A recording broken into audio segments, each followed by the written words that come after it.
Bueno, buenas noches o buenos días. No sé en qué tiempo están algunas personas que nos puedan ver en este video. He querido empezar esta, esta locución hablando de un tema que nos involucra a todos los que somos creyentes en Cristo Jesús. Y quiero ser muy asertivo en lo posible con la exposición que pretendo dar para hablar acerca del misterio de nuestra fe. Y como dice San Pablo, vana sería nuestra fe si Cristo no hubiera resucitado. Sin embargo, considero que en este tiempo en que estamos empezando la cuaresma, es un tiempo de purificación, pero también es un tiempo muy particular y muy especial. De manera que vamos a empezar entonces a conversar o a hacerles ver un poquito, perdón, acerca de este tiempo litúrgico como es la cuaresma. En el nombre del Padre, del Hijo y del Espíritu Santo. Amén.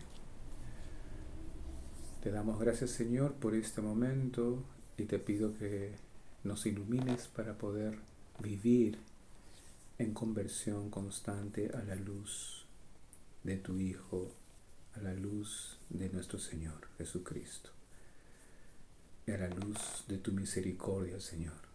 Amén.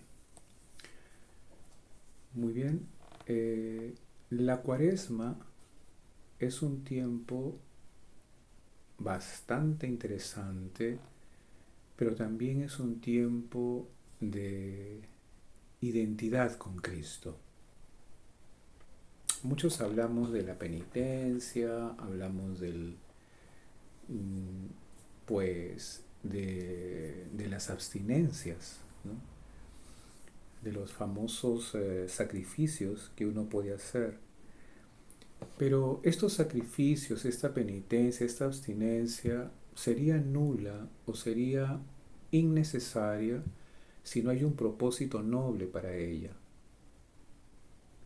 Es decir, no se hace porque sí y no se abstiene porque a uno se le ocurre abstenerse.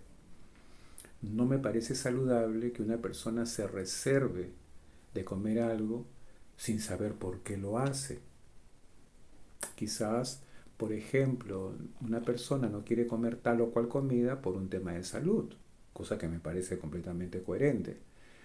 Pero en el campo espiritual, el sacrificio, lo que nosotros reservamos, lo que queremos ofrecer a Dios, eso es distinto porque podemos tener una mortificación mejor, si queremos tomar una palabra un poco más precisa. Pero dentro de lo que estamos contemplando ahora, que es el tiempo de Cuaresma, muy pocas veces se hablan del silencio de Jesús. Y en esta oportunidad yo quiero hablar del silencio de Jesús. ¿Qué significa el silencio de Jesús y por qué podemos ver a un Señor silencioso? Es que en eso radica justamente no solo el misterio, sino también lo magnífico de Dios. Es muy bello poder contemplar en el Evangelio varias paráfrasis que hablan de ello, y eso es a la luz del Evangelio. Recuerden ustedes cuando Jesús en toda su vida aquí con nosotros en la tierra, pues se retiró al desierto, cayó también, supo callar frente a Pilatos y también frente a Herodes.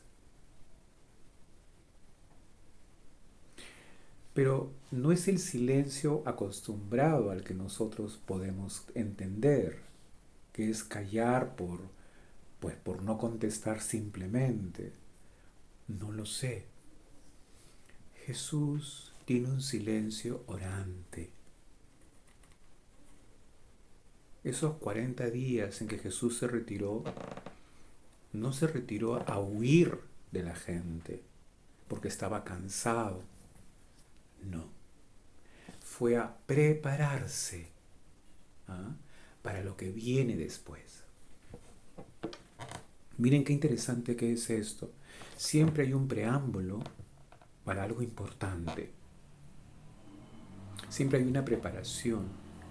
Siempre hay una reserva. Y Jesús se retiró 40 días. Pero no fue un retiro flojo, sino fue un retiro silencioso. Silencioso sin ruido. Es decir, lo que yo le llamo un silencio místico. Porque el Señor se retiró para orar, para hablar, para pedir, para adorar, para glorificar en sí mismo al Padre. Es decir, en ese misterio de la Trinidad, el Señor hace una vez más el honor de la comunicación dialogante con el Padre. ¿Recuerdan en el Génesis, cuando también dialogaban para la creación? Pues también ahí nunca la Trinidad se separó. Siempre Jesús estuvo ahí, en esa comunicación constante, en esa oración constante. Recuerden ustedes que el Señor también le dijo a su Padre: si es posible, aparta de mí este cáliz, pero que no se haga mi voluntad sino la tuya. Como sabemos bien en los evangelios, Lucas y Juan, que hablan de un Cristo hombre y un Cristo Dios, pues estamos viendo aquí a un Cristo hombre, que también teme, pero también hace la voluntad del Padre, porque siempre están juntos en sí mismos. Por eso tanto amó Dios al mundo que mandó a su único Hijo. Y dice la teología que no hay ni habrá mayor revelación que la de Jesús. No habrá, no ha habido, no hay y no habrá mayor revelación del amor de Dios a la humanidad si no es con su único Hijo. Ese es el amor de Dios para el hombre, su Hijo, por excelencia. Entonces decíamos del silencio de Jesús. Y en ese silencio es en el que creo que todos podemos quedarnos, ahora en Cuaresma. Poder no solamente ofrecer o mortificarnos comiendo tal o dejando de comer tal cosa, no yendo a un lugar, no lo sé. Pero lo que sí sé es que es el momento de la intimidad con Cristo. Es el momento de la oración, de acompañarlo a Cristo, de estar con Jesús en este momento de preparación. Recuerden ustedes que también fue tentado el Señor y que el ángel también lo confortó. Entonces había una oración constante.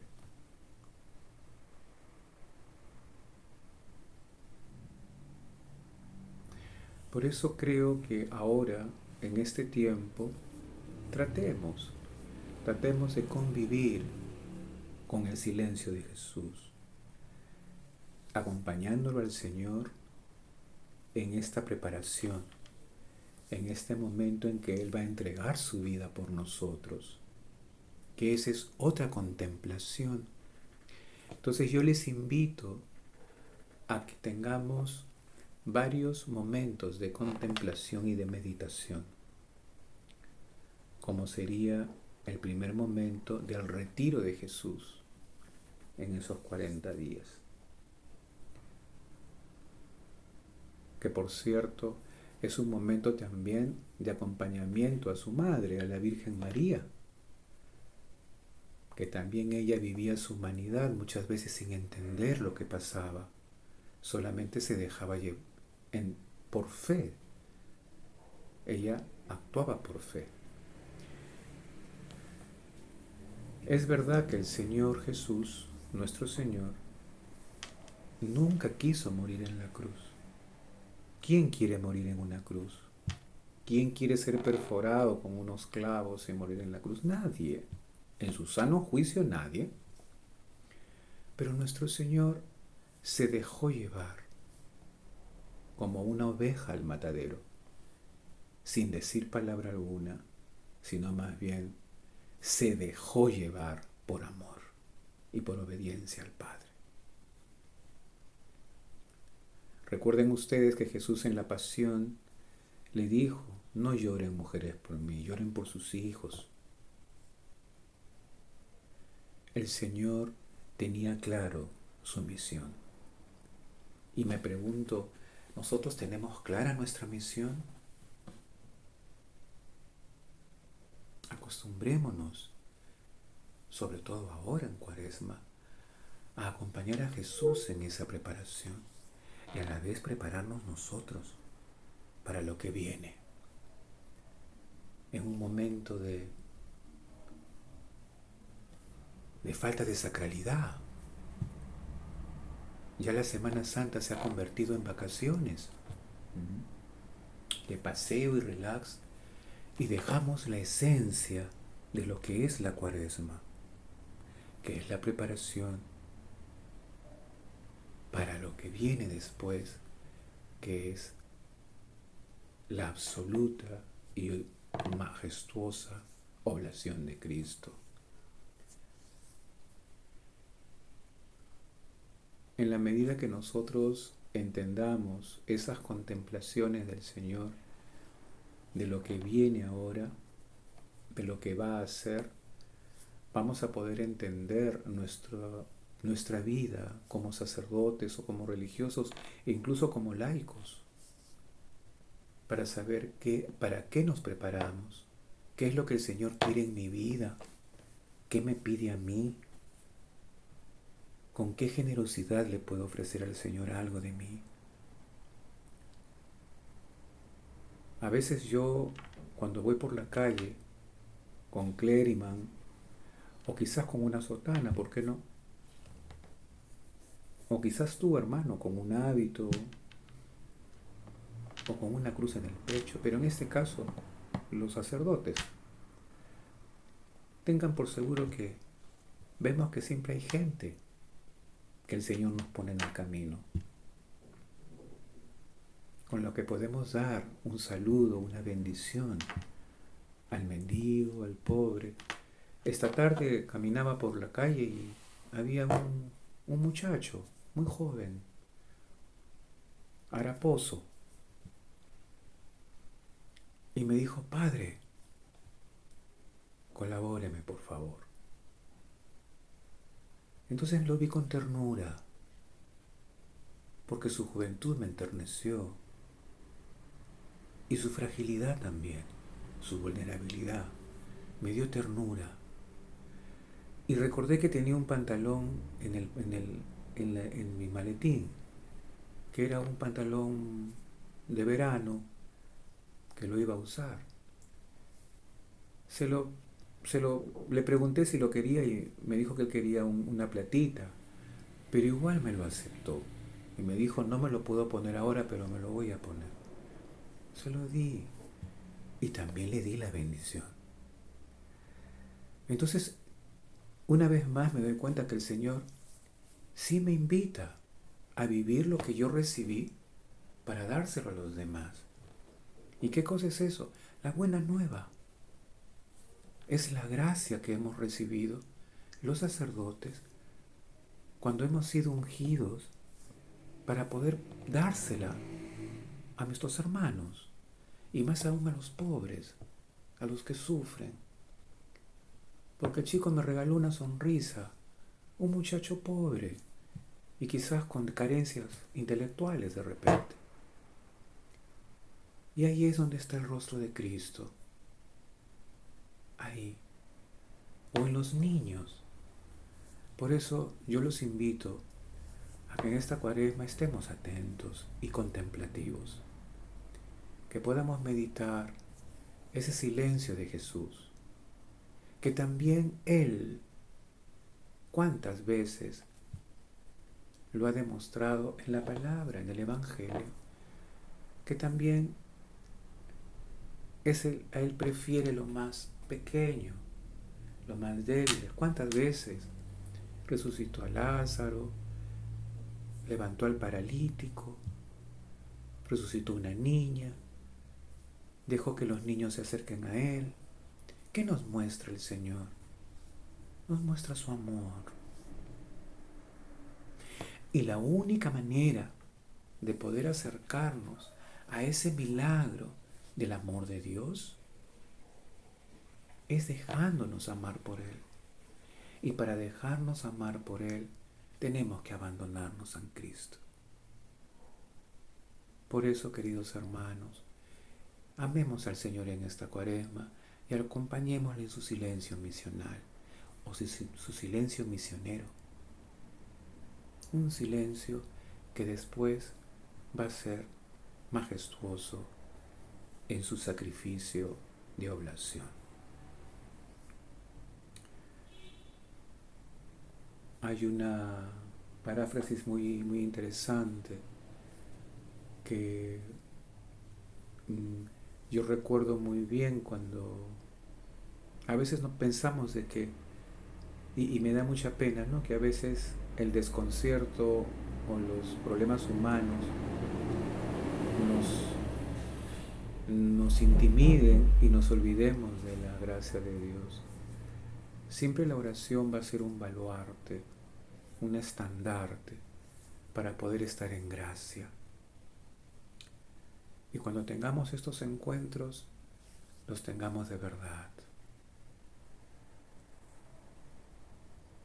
Y yo me acuerdo muy bien cuando era muy joven, tendría unos 17 años, y me regalaron una estampa de una religiosa dominica, me regaló una estampa, donde decía en italiano: "Hai spianato la via dei miei passi e mi piedi non hanno vacilato". Has allanado el camino de mis pasos y mi piedad nunca ha vacilado.